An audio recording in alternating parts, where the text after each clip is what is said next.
السلام علیکم ورحمۃ اللہ وبرکاتہ۔ رمضان المبارک کا آج 5واں دن ہے، 5واں روزہ یہاں چل رہا ہے۔ اس سلسلے میں بہت جلدی آپ صلی اللہ علیہ وسلم کی ایک حدیث سب سے پہلے اپنے کو مخاطب کر کے اور پھر جو اس کلپ کو دیکھے اس تک پہنچا رہے ہیں کہ بخاری شریف کی روایت ہے، اللہ کے رسول صلی اللہ علیہ وسلم نے فرمایا من لم يدع قول الزور والعمل به فليس لله حاجة في ان يطاع طعامه وشرابه او كما قال صلی اللہ علیہ وسلم۔ جو شخص روزہ رکھے اور روزہ رکھتے ہوئے روزہ رکھنے کے باوجود جھوٹ بولنا اور جھوٹ کرنا، یعنی جھوٹی باتیں کہنا اور جھوٹے کام کرنا، غلط کام کرنا نہ چھوڑے، تو اللہ تعالیٰ کو اس کے اس قسم کے روزے کی کوئی پرواہ نہیں ہے۔ اللہ تعالیٰ کو اس کے بھوکے اور پیاسے رہنے سے کوئی سروکار، کوئی لینا دینا نہیں ہے۔ یہ آپ صلی اللہ علیہ وسلم کا ایسا فرمان ہے جو ہمارے لیے گائیڈ لائن ہے۔ اگر ہم اس حدیث کو، اس فرمان کو یہاں اپنی پیشانی پہ سیو کر لیں، محفوظ کر لیں، تو ہم دیکھیں گے کہ ہماری زبان کو بھی لگام لگ جائے گا اگر کچھ غلط بولنے چلے گی، اور ہمارے کاموں کو بھی لگام لگ جائے گی اگر ہم کچھ غلط کرنے چلیں گے۔ آپ تجربہ کر کے دیکھ لیجئے، کیونکہ دماغ کی حالت یہ ہے کہ آپ جو چیز اسے نوٹ کرا دیں اور جس چیز کا اسے نوٹس لینے دیں، بس پھر وہ اسے نوٹ کر لیتا ہے اور اس کا نوٹس لے لیتا ہے اور پھر اسے وہ یاد دلاتا رہتا ہے۔ تو رمضان میں بہت ضرورت پڑتی ہے اپنے آپ کو روکنے کی، تھامنے کی، ذاتی طور پر بھی اور دوسروں سے وابستہ ہو کر کے بھی، کہ ذاتی طور پر افطار کے وقت اور سحری کے وقت گھر میں کچھ 19-20 ہو گیا کھان پان میں تو غصہ آتا ہے، تو آدمی یہ حدیث سامنے رکھے تو غصہ سنبھل جائے گا۔ کام کرنے جا رہا ہے نوکر بن کر کے، امپلائی بن کر کے، ملازم بن کر، اور یا کام کرنے جا رہا ہے مالک بن کر، تو دونوں ہی صورتوں میں اسے اپنے غصے پر قابو رہے گا، کیونکہ نبی کریم صلی اللہ علیہ وسلم کا یہ فرمان ہے۔ تو رمضان المبارک جو آتا ہے یہ ایک ورکشاپ بن کر آتا ہے، اور جیسے ہم اپنی موٹر سائیکل، اپنی کار ورکشاپ لے جاتے ہیں وہاں ٹھیک کرانے کے لیے اور چابی دے کر آتے ہیں، ایسا نہیں کرتے ہیں کہ گاڑی کھڑی کر دی اور چابی ساتھ لے آئے، تو گاڑی کیا ٹھیک ہوگی؟ بہت مختصر لفظوں میں اس مہینے کی آمد کا مقصد ہماری اندرونی ٹوٹ پھوٹ، سوچ کی لائن سے، فکر کی لائن سے، عمل کی لائن سے، اعمال کی لائن سے، خود اپنی ذات سے متعلق اور دوسروں سے متعلق، ان تمام چیزوں کو ٹھیک کرنے کے لیے اور ان کا رخ درست کرنے کے لیے آیا کرتا ہے کہ ہم ہر اعتبار سے مثبت بنے، ایجابی بنے، پروڈکٹیو بنے، اور اپنے آپ کو سوسائٹی کے لیے، سماج اور معاشرے کے لیے مفید بنانے کی خاطر، خود اپنے گھر میں اہل خانہ کے لیے اپنے آپ کو مفید بنانے کی خاطر تمام تر سلبیات سے اور نگیٹو ایٹیٹیوڈ سے اور منفی سلوک سے اپنے آپ کو بچانے والے اور ٹھیک کرنے والے بن جائیں۔ تو جو انسان یہ دو کام نہ کرے روزہ رکھنے کے بعد بھی، جھوٹ بولنا نہ چھوڑے اور جھوٹے کام کرنا نہ چھوڑے، تو اللہ تعالیٰ کو ایسے آدمی کے روزے کی کوئی پرواہ نہیں ہوتی اور اس کے بھوکے اور پیاسے رہنے سے کوئی لینا دینا نہیں ہوتا۔ بزعم خود آدمی سمجھ رہا ہوتا ہے وہ روزے سے ہے اور اللہ تعالیٰ اس کا اجر دے گا، لیکن حقیقت میں ایسا نہیں ہوتا ہے، نبی کریم صلی اللہ علیہ وسلم نے فرما دیا۔ تو یہ حدیث اگر ہم سامنے رکھیں تو ہم اپنے آپ کو 24 گھنٹے کی زندگی میں دوسروں کے اعتبار سے اور خود اپنی ذات کے اعتبار سے مثبت، ایجابی، پازیٹیو بنا سکتے ہیں، اور اسی لیے رمضان آیا کرتا ہے۔ اور اپنی ذات کے اعتبار سے اور دوسروں کے اعتبار سے اپنے آپ کو منفی، نگیٹو اور سلبی بننے سے بچا سکتے ہیں۔ رمضان اسی مقصد کے لیے آیا کرتا ہے، تو اللہ تعالی ہم کو اور آپ کو سب کو توفیق دے کہ ہم اس مبارک مہینے میں یہ اپنے آپ کو تمام ایجابی چیزوں سے، باتوں سے، کاموں سے سجانے والے بن جائیں، اور تمام منفی باتوں سے، کاموں سے اپنے آپ کو بچانے والے اور دور رکھنے والے بن جائیں، تاکہ رمضان ختم ہونے کے بعد ٹھیک اگلے ہی دن سے ہم مسجدوں سے دور نہ دکھائی دیں اور شیطان کے اڈوں سے قریب نہ دکھائی دیں۔ ٹھیک رمضان کے بعد مسجدیں جو ہم ابھی بھر رہے ہیں ہم انہیں خالی کرنے والے نہ بن جائیں، اور جو شیطان کے اڈے ابھی ہم خالی کیے ہوئے ہیں انہیں پھر سے بھرنے والے نہ بن جائیں۔ تو یہ کسوٹی ہے۔ اگر ہم رمضان کے بعد اپنے آپ کو شیطنت سے دور رکھنے میں کامیاب ہو رہے ہیں اور اپنے آپ کو دیکھ رہے ہیں، تو ہم سمجھیں کہ رمضان ہم نے صحیح طرح گزارا ہے اور ہمیں وہ دولت نصیب ہو گئی ہے جس کے دینے کے لیے رمضان آیا کرتا ہے۔ اگر اس کے برعکس معاملہ ہے کہ ہم اپنی بری عادتوں کی طرف، برے سلوک کی طرف، برے جذبات کی طرف اور برے ایٹیٹیوڈ کی طرف، چاہے وہ اپنی فیملی سے متعلق ہو یا سوسائٹی سے متعلق ہو، پلٹ رہے ہیں، تو یہ اس بات کا ثبوت ہے کہ ہم اپنی گاڑی ورشے میں لے تو گئے لیکن گاڑی ہماری ورشے میں بنی نہیں، اور یہ قصور ہمارا ہے، رمضان کا نہیں ہے۔ ہم نے گاڑی لے جا کر کھڑی تو کی، لیکن ہم نے اس گاڑی کی چابی ورشے والے کے حوالے نہیں کی، گاڑی لاک رہی۔ جب ہم پہنچے لینے تو اس نے کہا کیا بھائی آپ کو چابی دے کر نہیں جانا تھی، آپ نے تو پلٹ کر خبر بھی نہیں دی، آپ سمجھ رہے ہیں کہ بس گاڑی آپ نے ورشے میں لا کر رکھ دی، گاڑی ٹھیک ہو جائے گی، تو گاڑی کیا ٹھیک ہوگی؟ تو یہ ہم خاص کر کے مثال دے رہے ہیں۔ تو ایسے ہی ہم ہیں کہ جب رمضان آ گیا اور ہم رمضان میں داخل ہو گئے تو ہمارا کام ہے کہ ہم اب اپنی اس زندگی کی گاڑی کو لاک نہ رکھیں بلکہ کھول دیں اور رمضان کے حوالے کر دیں، اور رمضان جس طرح ہمیں بنانا چاہ رہا ہے ہم اس طرح بنتے چلے جائیں۔ تو عمل کے لیے سمجھنا ضروری نہیں ہے، کیونکہ پوچھنے کا، سوال کرنے کا آپشن کھلا ہوا ہے۔ جیسے ہم دنیا میں اپنے روزمرہ کے 24 گھنٹے کے کام نپٹانے کے لیے کتابیں نہیں لیے بیٹھے ہوئے کہ بغل میں ادھر اور ادھر، ٹھیک ہے؟ آج بھی جب جی پی ایس کام نہیں کرتا ہے تو ہم اس علاقے میں کسی نہ کسی آدمی ہی سے پوچھتے ہیں کہ بھیا یہ سڑک کدھر جا رہی ہے، ہمیں فلاں جگہ جانا ہے، وہ جگہ کہاں ہے؟ تو یہ ہے فَاسْأَلُوا أَهْلَ الذِّكْرِ إِن كُنتُمْ لَا تَعْلَمُونَ۔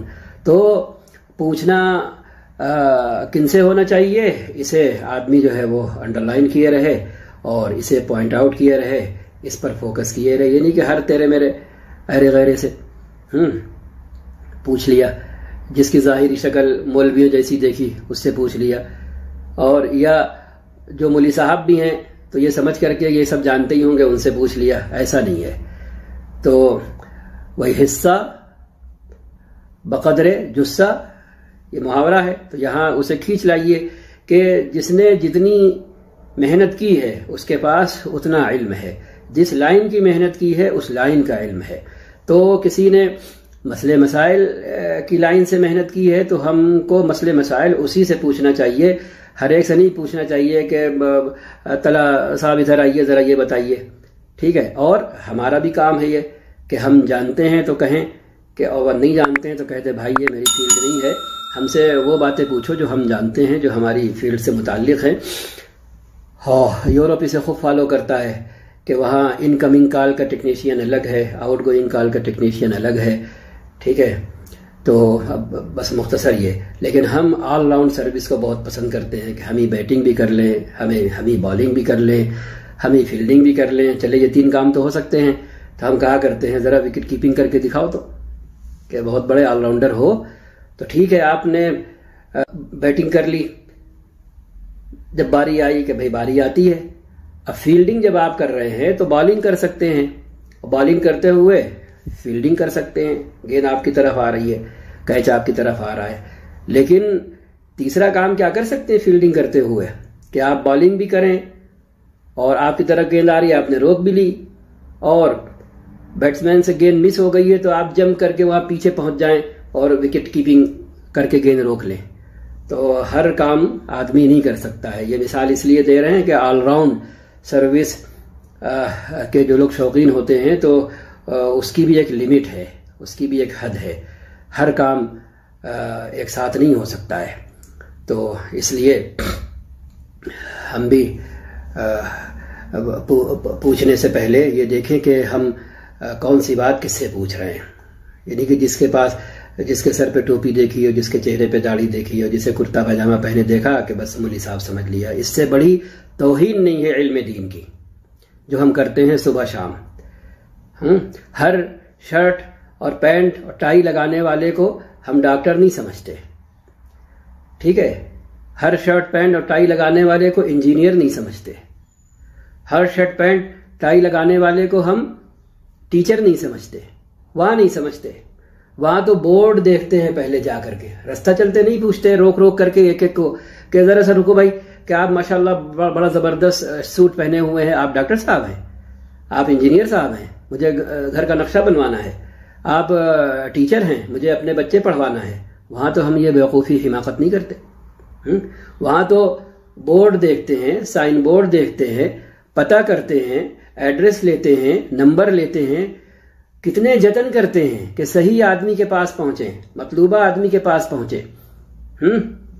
اسی لیے وہاں پر الگ سے علامتیں لگائی گئیں کہ ڈاکٹر ہیں تو اوپر سے سفید کوٹ پہن لیں، ٹھیک ہے. ہاسپٹل کے اندر ہیں تو گلے میں آلہ ڈال لیں، گلے میں، جس سے دیکھا جاتا ہے. ٹیچر ہیں تو وہ اس حساب سے اپنے کو نمایاں کریں، کچھ ذرا پاکٹ میں بلیک اور نیلا اور ریڈ پین لگا لیں. اور وکیل صاحب ہیں تو اوپر سے کالا کوٹ پہن لیں، ٹھیک ہے. تو اس لیے یہ لگایا گیا تاکہ ممتاز کرنے کے لیے، امتیاز پیدا کرنے کے لیے کہ بھائی یہ ہے، یہ ہے، یہ ہے.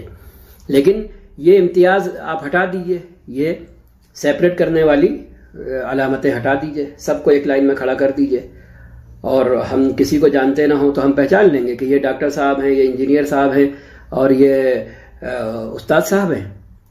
لیکن یہ حماقت ہم دین میں خوب کرتے ہیں، دل لگا کر کرتے ہیں، جم کر کرتے ہیں. اور ہم کہا کرتے ہیں کہ اس کی وجہ یہ ہے بے حیثیتی، کہ ہمیں دین کی قدر و قیمت نہیں ہے. اگر دین کی قدر و قیمت اپنی اس اولاد جتنی بھی ہوتی جو بیمار ہے اور جس کا علاج کرانے کے لیے ہم اچھے سے اچھے ڈاکٹر کا پتہ لگا رہے ہیں، اتنی بھی ہوتی تو پھر ہم ایرے غیرے نتو خیرے سے دین کی معلومات حاصل نہیں کیا کرتے. تو فَاسْأَلُوا أَهْلَ الذِّكْرِ إِن كُنتُمْ لَا تَعْلَمُونَ میں الذکر کا لفظ خود بتا رہا ہے کہ ہمیں کس سے پوچھنا ہے. ذکر کسے کہتے ہیں؟ ہے کہ بھئی آئیے چلیے ذکر کریں، تو کیا ایک مرتبہ اللہ، ایک مرتبہ بس سبحان اللہ، یہ بھی ذکر ہے لیکن یہ بہت ہی ادنا مقدار ہے، ٹھیک ہے. لیکن جو عام بول چال میں اور جو اس لفظ کے معنی ذکر یذکر ذکرن، ذکر کرنا یعنی یاد کرنا. یاد کسے کہتے ہیں؟ کسی کام، کسی چیز کو، کسی بات کو بار بار دہرانے کو، ٹھیک ہے. تو یاد بھی تبھی کہتے ہیں کہ یار فلاں کی یاد آ رہی ہے جب دھیان ادھر سے ہٹ نہیں رہا ہے اور کام کرتے ہوئے دھیان اسی طرف متوجہ ہے تسلسل سے. تو کانٹینیویشن، لگاتار کسی چیز کا دل و دماغ پر طاری ہونا. تو یہ لفظ خود بتا رہا ہے. قرآن کو بھی الذکر کہا گیا، تو وہاں پر بھی ہم سمجھ لیں اور اپنی حالت دیکھ لیں کہ ہم قرآن سے کتنے وابستہ ہیں، قرآن کو کتنا یاد کر رہے ہیں. قرآن ہر پہلو سے، کہ حافظ ہے تو وہ کتنا یاد کر رہا، دیکھ کر پڑھنے والا ہے تو وہ کتنا اسے دہرا رہا ہے، اور قرآن کے معانی پر محنت کرنے والا وہ اس کے اندر کتنا اپنے آپ کو لگائے ہوئے ہے. تو اس سے ہم خود یہ بات سیکھ سکتے ہیں کہ اہل ذکری جو کہا گیا تو گہرا علم رکھنے والا، کہ جس نے قرآن کو اوڑھنا بچھونا بنایا ہوا ہے اور جس نے قرآن کے اندر آئی ہوئی باتوں کو، مسئلے مسائل کو، احکامات کو اوڑھنا بچھونا بنایا ہوا ہے، وہ روزانہ قرآن کی باتوں کو دہرا رہا ہے، ان سے جڑی چیزوں کو پڑھ رہا ہے، کتابوں کے پیج الٹ رہا ہے، پلٹ رہا ہے. یہ سارا پورا ایک سسٹم ذکر کا لفظ اپنے اندر سموئے ہوئے ہے، میرے اپنے لفظوں میں. سمجھ رہے ہیں آپ؟ تو یہ اگر گرہ باندھ لیں تو پھر کیا گوگل بابا کا یہ درجہ ہے؟ گوگل بابا کا یہ درجہ ہے؟ براؤزنگ کا یہ اسٹیٹس ہے، یہ درجہ ہے؟ وہاں تو ایک چیز رکھی ہوئی ہے کتاب کی طرح. اب یہ تو آپ ہیں جو کچھ وہاں موجود ہے سب پڑھیں. تو کون پڑھ سکتا ہے سب؟ کس کے پاس اتنا ٹائم ہے؟ وہی پڑھتا ہے اور وہی پڑھ سکتا ہے جس نے اپنے آپ کو اس کے لیے وقف کیا ہوا ہے. اور اس کے بعد وہاں پر رطب و یابس سب جمع ہے. رطب مانے تازہ، یابس مانے سوکھا، یعنی صحیح غلط سب جمع ہے. آپ کیسے پتہ کریں گے کہ یہ اکارڈنگ ٹو قرآن گائیڈنس ہے اور یہ اگین دا قرآن گائیڈنس ہے؟ آپ کیسے پتہ کریں گے؟ آپ کے پاس وہ کسوٹی اور وہ معیار اور وہ جانچنے کے آلے تو ہیں نہیں، وہ تو آپ نے سیکھے نہیں ہیں. تو ان چیزوں کے بنا دین کو ہم پرکھ سکتے ہیں. سمجھ رہے آپ کہ ہر چیز سے گئی گزری چیز دین ہے. کھانا بھی ہم ٹیسٹ کرتے ہیں اپنی زبان سے، اور رمضان میں آج کل خاص کر کے یہ ذرا کمی رہ گئی، وہ فلانی جگہ جو کھایا تھا وہ کیا مزے کا تھا، ٹھیک ہے. لیکن دین کچھ نہیں، وہ بے ٹیسٹ چیز ہے. آپ اور بے ٹیسٹ ہے، بے رنگ ہے، ٹھیک ہے. جیسے چاہے اسے استعمال کریں، کوئی مسئلہ ہی نہیں ہے. تو یہ اتنی بڑی غلطی ہے، بھول ہے، غلط فہمی ہے، جس سے ہمیں اپنے آپ کو نکالنا چاہیے. اور جیسے پلمبری کا کام کرنا ہے تو پلمبر بلا کے لائیں گے، ڈاکٹر صاحب کو نہیں کھینچ لائیں گے، ٹھیک ہے. بچہ بیمار ہے یا خود بیمار ہے تو پلمبر کے پاس نہیں جائیں گے، ڈاکٹر کے پاس جائیں گے. اور جھولا چاپ، تھیلا چاپ ڈاکٹر کے پاس نہیں جائیں گے اگر ہم پڑھے لکھے ہیں تو، ٹھیک ہے. ہمیں پتہ ہے کہ ڈاکٹری کیا ہوتی ہے. تو اسی طرح سے کپڑے سلوانا ہے تو معمار کے پاس نہیں پہنچ جائیں گے. گھر بنوانا ہے تو ٹیلر کے پاس نہیں پہنچ جائیں گے. تو یہ غلطی ہم دین کے میدان میں کیوں کرتے ہیں؟ یہ ایک سوال ہے. کیوں کرتے ہیں؟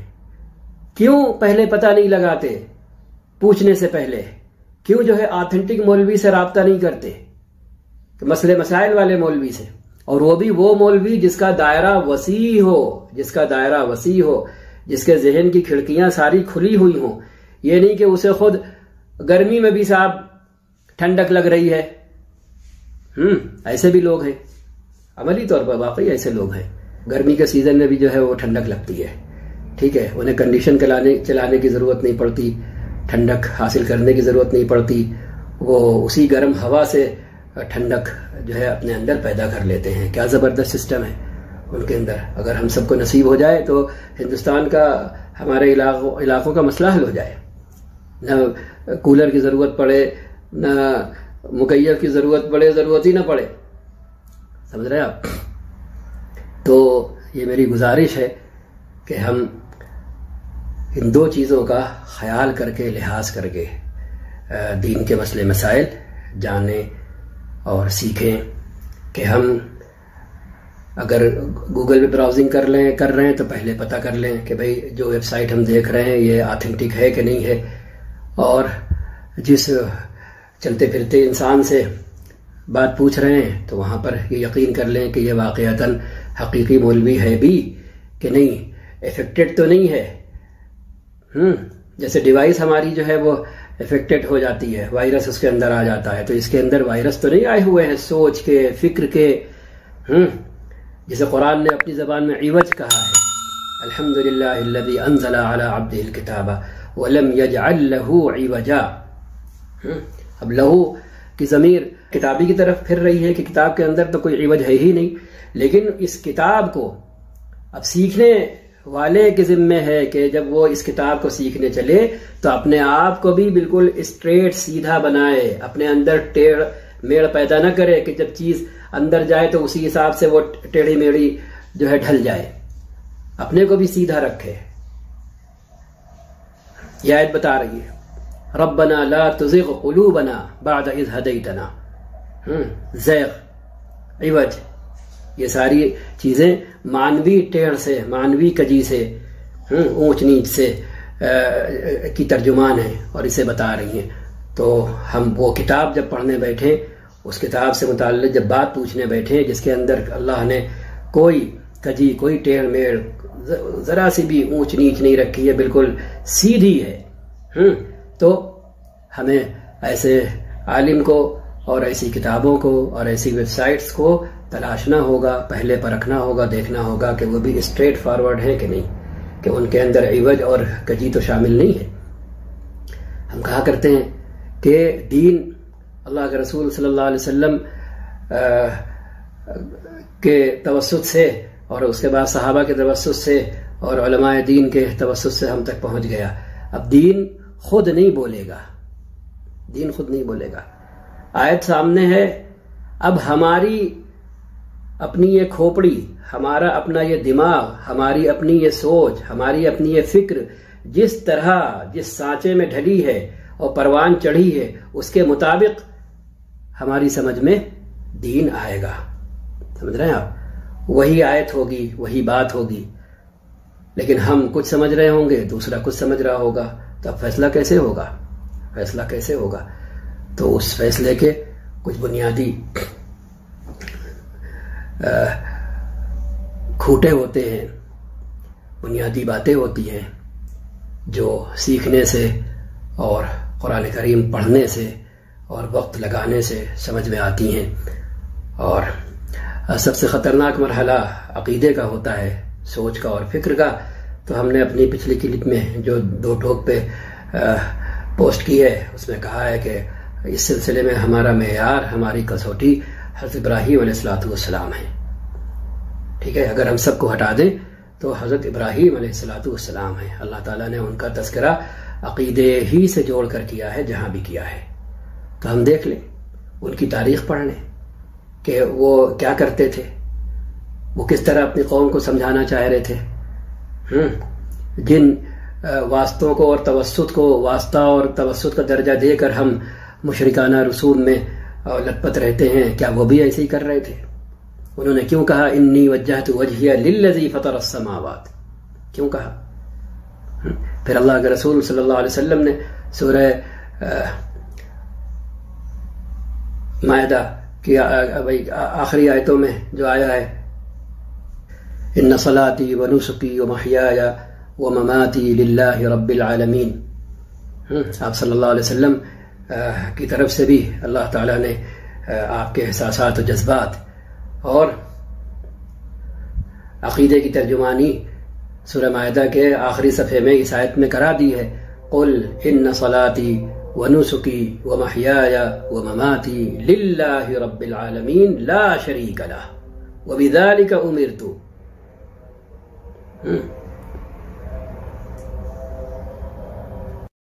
ایک دوسری روایت میں آپ صلی اللہ علیہ وسلم نے فرمایا 4 چیزوں کی اس مہینے میں کثرت کرو، 2 چیزوں کی کثرت سے تم اپنے اللہ کو، اپنے رب کو، اپنے خالق کو راضی کرو گے، خوش کرو گے۔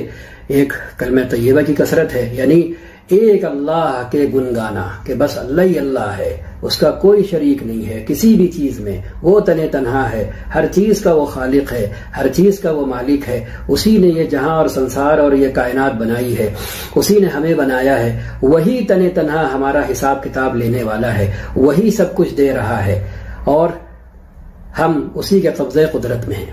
لا الہ الا اللہ، کہ ہم پہلے انکار کر دیتے ہیں کہ خدا ودا کچھ نہیں ہے، لا الہ ہے ہی نہیں کوئی خدا ودا جس کی ہم عبادت کریں، بندگی کریں۔ تب بات ختم ہو گئی نا یہاں سے کہ اب ہم اپنے اختیار میں ہیں، ہماری سوچ، ہماری فکر، ہمارے اعمال، ہمارے افعال، ہماری حرکتیں سب ہمارے اپنے کنٹرول میں ہیں، کوئی ایسا نہیں ہے کہ جس کی ہم تابعداری کریں۔ اس کے بعد ہم کہتے ہیں الا اللہ، ہاں مگر ایک ذات ہے، ایک ہستی ہے جس کا نام اللہ ہے، کہ ہم اس کے لیے ہیں، انا للہ، اور اپنی عمر پوری کر کے، اپنا وقت پورا کر کے اسی کی طرف واپس لوٹنے والے ہیں، وَإِنَّا إِلَيْهِ رَاجِعُونَ۔ یہ وہ حقیقت ہے جو لا الہ الا اللہ سے جڑی ہوئی ہے۔ ہم نے اسے وفات سے اور انتقال سے اور مرنے سے جوڑ دیا، اس لیے کوئی پڑھتا بھی ہے اسے تو ہم فوراً چوک جاتے ہیں اور سوچتے ہیں کیا کسی کا انتقال ہو گیا۔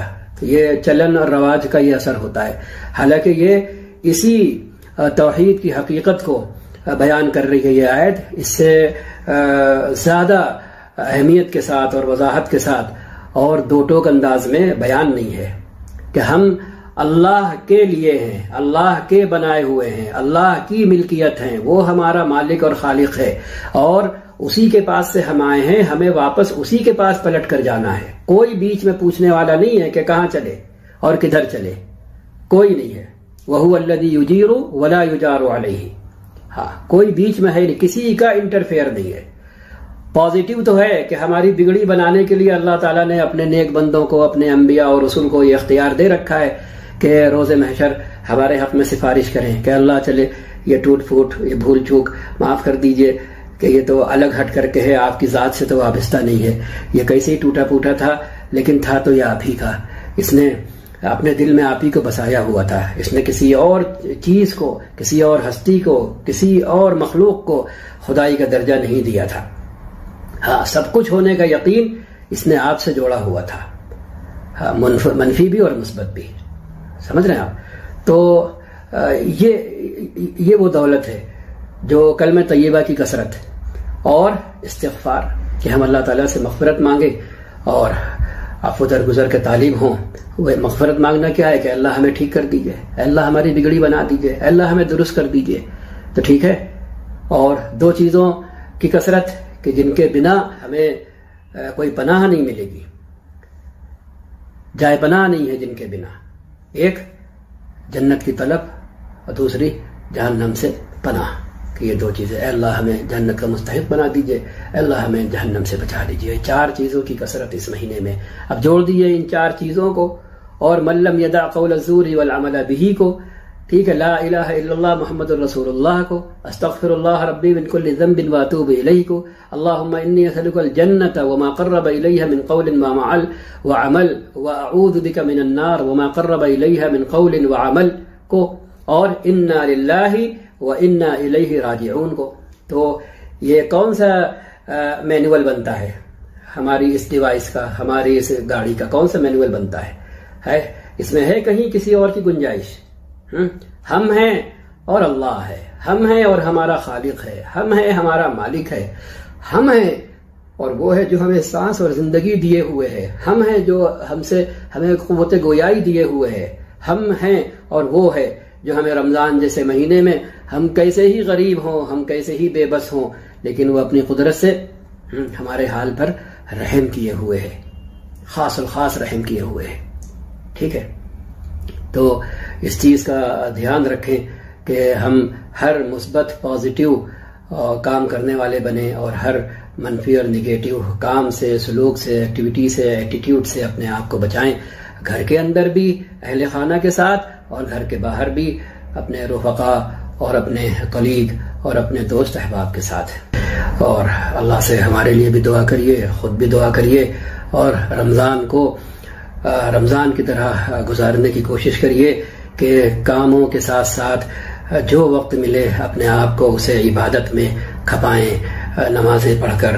اور نماز کے لیے صحیح قرآن پڑھنے کی ضرورت ہوتی ہے، تو صحیح قرآن پڑھنے کی محنت کر کے اور مشق کر کے، دعائیں کر کے، اپنی زبان میں، نبی کریم صلی اللہ علیہ وسلم کی زبان میں، اور اپنے گھر والوں کے ساتھ حسن سلوک کر کے اور دوسروں کے ساتھ حسن سلوک کر کے. کیونکہ آپ صلی اللہ علیہ وسلم نے فرمایا ہے کہ جو شخص وہی کسی کو پانی پلائے روزہ افطار کرانے کے لیے، من اسقا صائمن، کہ جو روزے دار کو پلائے. تو اسقا کے معنی پلانا، اب چاہے وہ شربت ہو، چاہے پانی ہو، چاہے لسی ہو، چاہے دودھ ہو، چاہے جوس ہو. یہ لفظ آپ صلی اللہ علیہ وسلم نے ایسا بولا ہے کہ سب کو اپنے اندر سمیٹ لیا ہے. تو پلائے یعنی افطار کرائے. اب اور آگے بڑھیے تو یعنی افطار کرائے. تو کل قیامت میں اللہ کے رسول صلی اللہ علیہ وسلم سے وہ ایسا جام پیے گا جس کے بعد وہ جنت میں داخل ہونے تک پیاسا نہیں ہوگا.